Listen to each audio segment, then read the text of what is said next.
মসজিদে ঢুকে আল্লাহ রসুল সাল্লাল্লাহু আলাইহি ওয়াসাল্লাম একটা বড় সুন্নত, নামাজ না পড়ে বসবেন না। আপনি মসজিদে ঢুকে সুন্নত পড়বেন, হবে। নফল পড়বেন, হবে। দুখুলুল মসজিদ পড়বেন, হবে।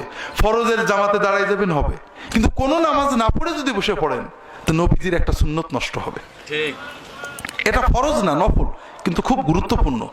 রাসূলুল্লাহ সাল্লাল্লাহু আলাইহি ওয়াসাল্লাম জীবনে কখনো মসজিদে ঢুকে কোনো নামাজ না পড়ে বসেননি। সাহাবীরা মসজিদে ঢুকলে বসলে রাগ করতেন। ইদা দাখালা আহাদুকুমুল মাসজিদা ফালা ইয়াজলিসান্না ফালা ইয়াকউদান্না হাত্তা ইয়ারকা রাকাতাইন। মসজিদে ঢুকে অন্তত 2 রাকাত নামাজ না পড়ে বসবে না। এটা হলো মসজিদের হক। আমরা কি করি? আগে যে বসি, এরপর উঠে নামাজ পড়ি। কেমন হলো বিষয়টা? আপনি যখন আমার কাছে আসলেন, আমার একটা হক আছে, সেটা কি? যে আপনি আমাকে সালাম দেবেন, ঠিক না?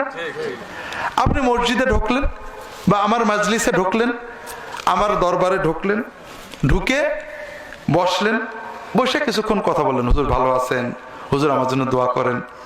মিনিট 10 গল্প করার পরে বলেন, হুজুর আসসালামু আলাইকুম। কেমন হলো কামটা? হ্যাঁ, আগে সালাম। তো মসজিদে ঢুকে আগে নামাজ, তাহিয়াতুল মসজিদ, দুখুলুল মসজিদ, সুন্নত যাই পড়েন, মসজিদের একটা হক আছে, সেটা হলো বসার আগে নামাজটা পড়ে নেবেন।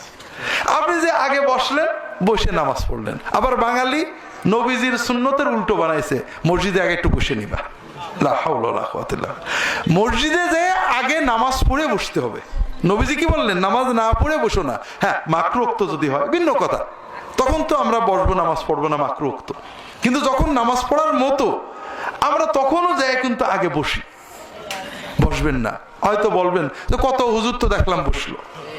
হুজুর অনেক বসেছেন, তারা এই সুন্নত খেয়াল করেননি, তাদের গুনাহ হয়নি। কিন্তু আপনি সুন্নত জানার পরেও হুজুরের অজুহাত দিলে আপনার গুনাহ হবে। কথা বোঝেননি? এই জন্য সবসময় খেয়াল রাখবেন, সুন্নত আমাদের আসল। আমাদের উলামায়ে কেরাম অনেক করেছেন, কোনোটা বাদ পড়েছে, আমাদেরও বাদ পড়ে। কথা বোঝেন না? মসজিদে ফরজ নামাজ পড়তে হয়, আর সুন্নত নফল ঘরে পড়তে হয়, এটা উত্তম। আপনি সুন্নতটা ঘরে পড়ে মসজিদে যে জামাতে নামাজ পড়বেন, এদের সব বেশি হবে। অনেক হাদিস আছে, লম্বা বলতে পারবো না। এখন যদি আপনি মসজিদে যে সুন্নত পড়েন, দোষ নেই। কিন্তু যদি হুজ্জতি করেন, হ্যাঁ আমিও আমার হুজুরের দেখছি সবসময় সুন্নত মসজিদে পড়েছে, এই হুজুর আবার উল্টো পাল্টা বলছে, না। মসজিদে আপনার হুজুর সুন্নত পড়েছেন, কোনো দোষ করেননি, মসজিদে সুন্নত পড়া যায়, কিন্তু ঘরে পড়লে সওয়াব বেশি। আপনার হুজুর হয়তো হাদিসটা জানতেন না, অথবা তিনি সুযোগ পাননি, কোনো ওজর ছিল। আপনি নবীর সুন্নত জানার পরে আর কারোর দিয়ে হুজ্জতি করবেন না। কথা কি বুঝতে পেরেছেন?